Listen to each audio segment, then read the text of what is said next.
अस्सलाम वालेकुम dear students. हमारा टॉपिक आज का है introduction to food crops, agricultural crops. तो इसका थोड़ा सा इंट्रोडक्शन मैंने आपको पहले भी दिया था, तो अब मैं आपको इसमें डिटेल में पढ़ाऊंगी कि हमारे पास जो क्रॉप्स होते हैं like rice, wheat, maize, millets and pulses are grown as a source of food, as a source of main food grains.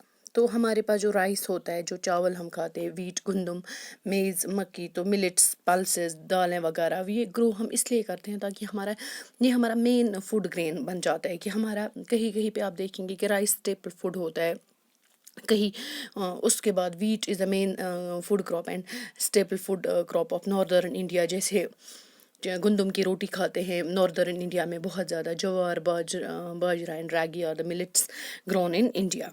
मेज is the food and fodder crop, maize food crop भी आता है तो fodder crop भी आता है।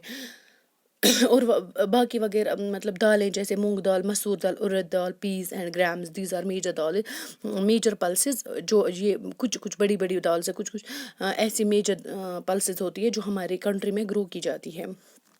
तो हम कुछ क्रॉप्स हम ग्रो करते हैं for our benefit, for our profit, तो उनको हम बोलते हैं कैश क्रॉप्स। कैश क्रॉप्स में हम इंक्लूड करेंगे शुगर केन को, ऑयल सीड्स को, रबर को, टी को, कॉफ़ी को।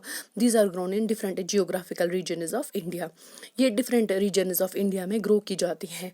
तो उसके बाद आता है फाइबर क्रॉप्स। फाइबर क्रॉप्स वो फील्ड क्रॉप्स होती है जो फाइबर के लिए हम ग्रो करते हैं, लाइक तो जिनको हम ट्रेडिशनली यूज़ करते हैं टू मेक पेपर, क्लॉथ और रोप। लाइक इसमें जूट आता है, इसमें कॉटन आता है। तो द फाइबर्स में भी केमिकली मॉडिफाइड, फिर इनको केमिकली मॉडिफाइड करते हैं लाइक इन विस्कॉस में हम उनको use to make rayon and cellophane. तो fibre crops such as cotton and jute are also grown as input raw material to feed industries. cereals cereals are grown on large scale by Indian farmers. जो cereals हम grow करते हैं वो Indian farmers large scale पे grow करते हैं। The economy of huge number of Indian farmers, जो economy होती है वो जो मतलब इकोनॉमी ऑफ इंडियन फार्मर्स है, that is largely dependent on cereals. These are also known as grain crops, जिनको हम ग्रेन क्रॉप्स भी बोलते हैं। The major cereal crop that is are wheat, maize, rice, barley, oats, sorghum and millets. Cereals provide essential carbohydrates. Cereals में हमें क्या provide करते हैं? वो essential carbohydrates प्रोवाइड करते हैं जो हमारे वर्क एनर्जी के लिए काफ़ी ज़रूरी होते हैं, which are important source of energy for growth, for working. They are consumed as important staple food all over the India, all over the world in fact. तो ये कंज्यूम की जाती है important staple food. In this unit seasons of cultivation of, अब हम इस unit में पढ़ेंगे कि सीज़न किस क्रॉप का कौन सा सीज़न होता है। जैसे मैंने आपको पहले भी बोला था कि रैबी क्रॉप, हमारे पास खरीफ क्रॉप, उनका जैद क्रॉप्स, उनके पास कौन सा क्रॉप किस वाले सीज़न में हम ग्रो करते हैं। राइस कब हम ग्रो करते हैं, राइस रैबी है क्रॉप है कि खरीफ क्रॉप है, तो वीट कौन सा क्रॉप है। तो वो हम सारा इस यूनिट में अच्छे से पढ़ पाएंगे। तो जो मेजॉरिटी होती है एग्रीकल्चरल क्रॉप्स की, वो ग्रो की जाती है in two seasons, the kharif and the rabi, based on weather conditions. तो वो वेदर कंडीशंस पे डिपेंड होता है कि हमारे पास खरीफ क्रॉप्स होते हैं और रैबी क्रॉप्स होते हैं, that is rainy and winter और cold weather respectively. The onset of rainy season in the months of June continues up to July is the time for cultivation of kharif crops. जो cultivation of kharif crops है वो onset मतलब वो जून से लेके जुलाई तक होता है। तो दीज इंक्लूड, इसमें राइस आता है, इसमें शुगर केन आता है, इसमें जूट आता है, कॉटन आता है, टोबैको आता है, मेज आता है, ज्वार आता है, बाजरा आता है, groundnut extra, which cover 65 of the total cultivated area. जो 65 of the total cultivated area cover करती है कौन सी? ये वाली क्रॉप्स, जिनको हम खरीफ क्रॉप्स बोलते हैं, जो हम जून से लेके जुलाई तक हम ये ग्रो कर सकते हैं। तो इनमें क्या होता है, इनमें लार्ज अमाउंट ऑफ वाटर की ज़रूरत होती है। तो इनको हम इसलिए, the reason for growing this crops in rainy और kharif season is they require large amounts of water. This sowing of seeds is done in June and July. The crop is harvested in the month of September और October. Like मैं आपको कश्मीर, अपने मतलब यहाँ पे कश्मीर की example दूंगी कि हम जब राइस उगाते हैं तो पैडी कल्टिवेशन हम जून में मतलब स्टार्ट करते हैं, जब हम ग्रो करते हैं ये। तो हमारा इसका जो हार्वेस्टिंग सीज़न होता है वो सितंबर से लेके अक्टूबर, कहीं पे सितंबर, जहाँ जहाँ पे पहले क्रॉप ये हो जाती है, राइप हो जाती है, तो वहाँ पे सितंबर में फिर लेके अक्टूबर तक हम इसको राइप करते, उसको हम हार्वेस्ट करते हैं। The rabi crops are grown in winter from October to March as these require less amounts of water or moisture but cold weather conditions।